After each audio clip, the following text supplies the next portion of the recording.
The crypto markets just gave some very early signs to a possible altcoin season. Do I think it's happening? No, I probably don't think it's happening this month. But what I do know is after the low volume Thanksgiving and Christmas, there's a new holiday, and it's called Q1 of 2025. That's when altcoins, historically speaking, have run. And so I'm going to be giving you the rule break on what exactly is going on in the crypto gaming space right now, the niche that I've gone ahead and poured in years of my life into. And let's just go ahead and get into it. Altcoin season index is right now at about 46 out of 100. Important to note because we had a pretty strong correction over here. A little bit of a prediction here in terms of the market cap. We had almost hit altcoin season, but we had a bit of a rejection. It's showing us that right now there's a little bit more time before the true altcoin season begins. And so anything I'm talking about right now really is just a lead up to what's happening in the potential Q1 huge shebangery run, the high octane run that everybody keeps talking about for the crypto gaming space. On top of this, the crypto gaming niche, it has gone ahead and done a bit of a U shape. We have to see if this continuation continues. We had some pretty crazy stuff here. The sandbox got a ton of volume. You just look at this, $1.4 billion. I assume most of it is futures trading. And, you know, depending on your perception of the sandbox, you'll be really bullish on that or bearish on that. I don't hold any sand. I don't hold any mana. But the older crypto gaming coins that people are checking their Binance wallets for, well, they're pumping right now. Something else that's really interesting that I wanted to go ahead and show is this right here. It's the percentage of Americans that own actual stock. The big catalyst that's really sent crypto running lately has been the Trump trade. The Trump trade has just been sending crypto. It's been sending markets all over the world with any certain ties with Trump. And we saw back in like 2016, 2012, and 2008 was really the big moment, of course, the financial crisis, where Americans started selling off their stock. We're now beginning to see this number go up and up, which to me, it seems like retail, the regular people, you and I, are going ahead and owning stock in record amounts. I also see this trend going up inside of the crypto markets, which is important to note because in terms of a niche, it needs to be retail driven. Sure, institutions are here and they're going to be pouring tons of capital, but the institutions know the trend. And the trend is that more people are owning stocks than they were right after the 2008 crash. We're finally hitting back to normalized levels in the stock market. And we're also hitting new highs within the crypto markets. So that's really good trajectory in terms of altcoins. Now, let's go ahead and talk about some projects. So I want to go ahead and just very quickly say that I love Avalanche. I love the tech. I've personally been playing a ton of off the grid. I mean, an absurd amount, over 100 hours. In fact, it's the only crypto game I've been playing. And the 𝐉𝐸_GG guys actually went ahead and had an award show for the top crypto games. And in terms of number of awards by chain, this is a great way of showing which chains are getting a lot of the hype right now. We have Avalanche at the most rewards, and then Ethereum's under it. You know, Ethereum's pretty big. We got Ronin, Base, Arbitrum, BNB, Immutable, Polygon. Now, something you should know is if something's built on Ethereum, well, there's a lot of liquidity on Ethereum right now, so it makes sense. But Avalanche being a bit of a surprise, because Avalanche, for the most part, I mean, they're only worth how much? 10, 20 billion dollars. So Ethereum being worth 300 billion is just a very interesting observation. I've been saying for a very long time that I'm really excited for what Avalanche is building. They have Avalanche 9000, which, I mean, they've got 99.9% cheaper fees to go ahead and launch an Avalanche L1. At this point, L1s are more than just competitive to L2s. Avalanche is the only one in the industry that has this. Now with Retro 9000, they got $40 million in retroactive grants. I know that there are crypto gaming founders watching my videos. If you're looking for a place to build, I think that Avalanche is going to be an absolute no-brainer. They've got Off the Grid. I've been having a ton of fun with their AAA Battle Royale game. MapleStory Universe also, they're having their second Pioneer test now on the 29th, which is going to be really exciting. A lot of people are going to be playing it. Another very hyped game. We all know about MapleStory. We know how big MapleStory is. So Avalanche has been one that I'm so excited to go ahead and not only work with, but man, like it's just a very awesome ecosystem to be in right now. Other things that have been really interesting is Arbitrum, for example, here over 66% gains in just the past month. They've been having an interesting trend. A lot of the node sales that I've noticed, because we cover node sales on this channel, I'll explain, by the way, why we do node sales, the logic behind node sales. But Arbitrum has been the leader in terms of these node sales. And 𝐍𝐢, some of these other protocols, they've got some solid games. I know Riftstorm, pretty great game.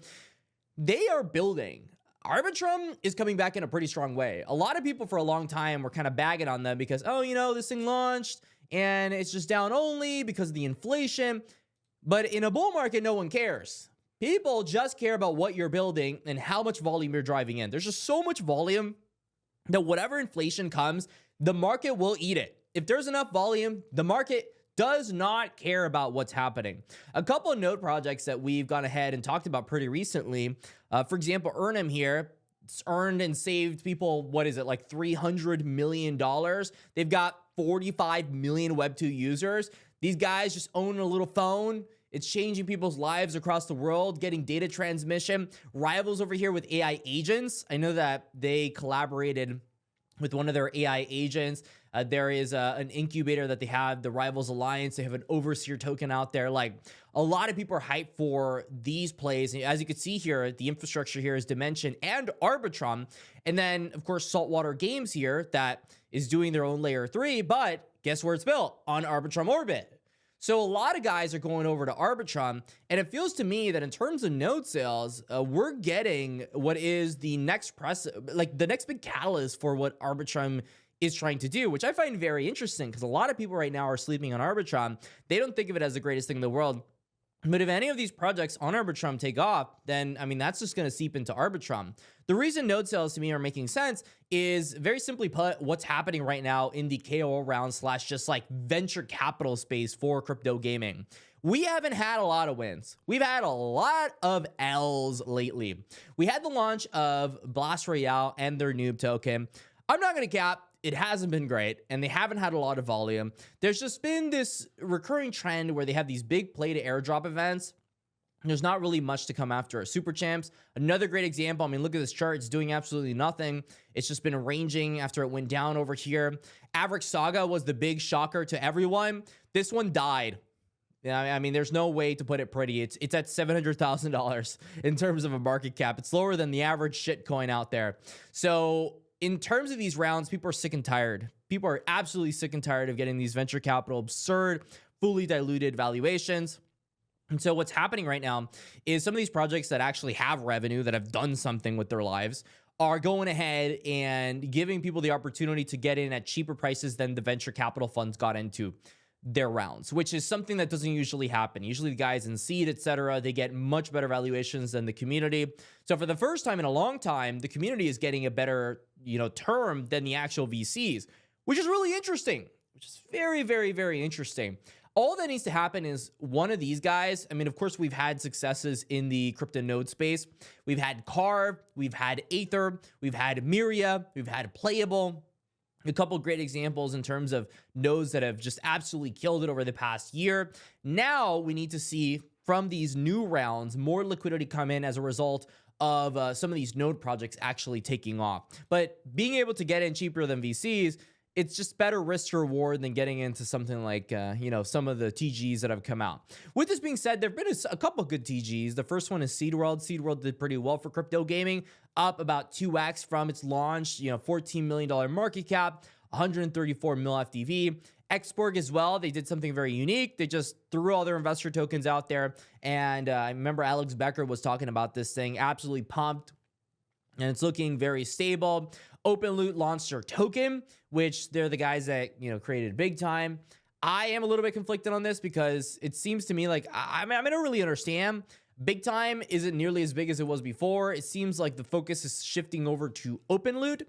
I expect that they have some ties and they need OpenLoot to do well. And, they've got the Binance connection, so people are buying it up for when it gets to Binance, etc. So I'm actually pretty net bullish on what OpenLoot is building. But overall in crypto gaming, we haven't really had any big plays. So what does this mean? I mean, I just told you that the TGs haven't been doing the greatest and that people are so upset with venture capital stuff that they want to get in cheaper, and so they're getting into nodes, which is, why we're doing so many nodes. Well, the play is either you do the nodes or you buy at spot, because crypto gaming is so beat down over the past year, and it is such a hot niche. I mean, even here, you go on CoinMarketCap, and it's top 4 niches in the entire crypto space. Gaming is a no-brainer. Everyone wants gaming to win.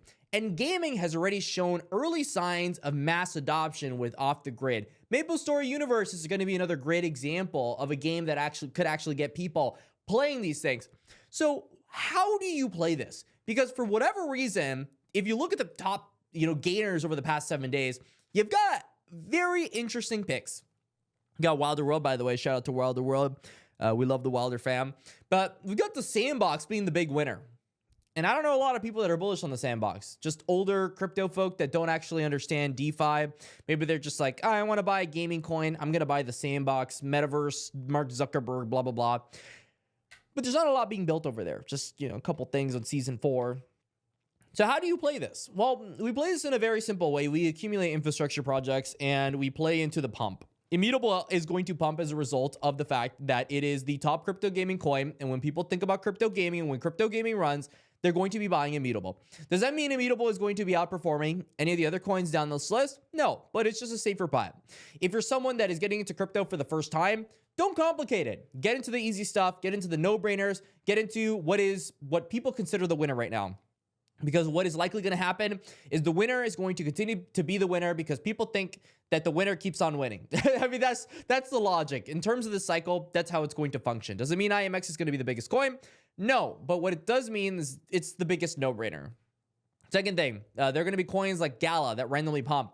Does Gala have a crazy gaming infrastructure? No, they don't. All their games are dead. They have no users, and everybody is sad in the Galaverse. I don't know a single person that I've talked to over the past year that is actually happy with anything that Gala is doing.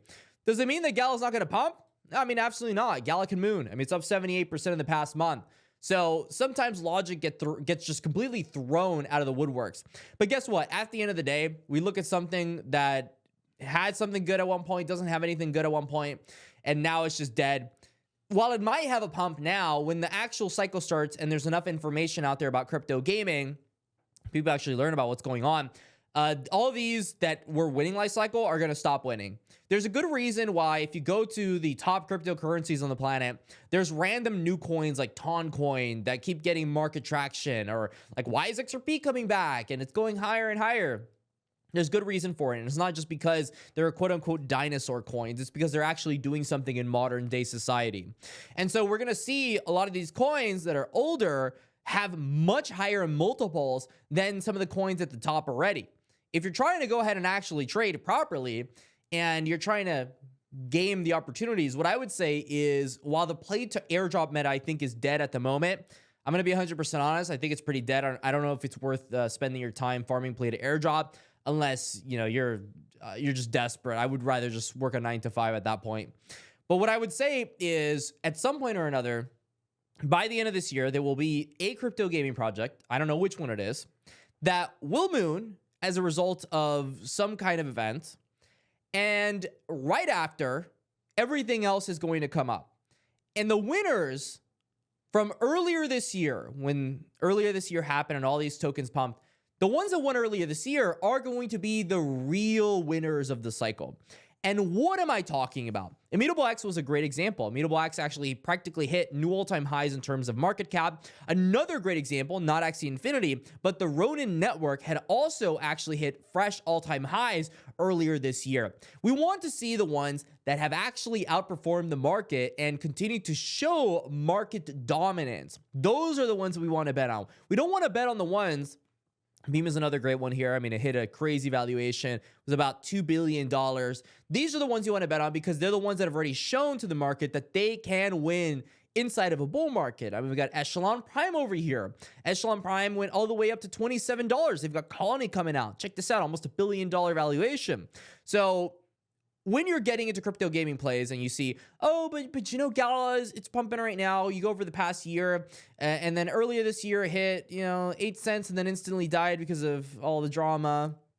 It's not good. It retraced all of its gains. All of its gains are gone. 37% up on the year. Let's go ahead and check out IMX. 22% up on the year. It's not good. We don't want to retrace all these gains. So we're going to want to see the ones that won earlier this year. They pump. We buy into them. And then we make sure we dump. Does that make sense? In quarter one, we're going to be taking profits. Is that something we can all agree on? Don't take all the profits, but take some profits. But get into the ones that have already won. And if you're not already convinced, then I guess you'll just see it later this year. It's as simple as that. But that's kind of the TLDR of the crypto gaming markets, what I'm looking at right now. If you like the content, like and subscribe, and I'll see you on the next one.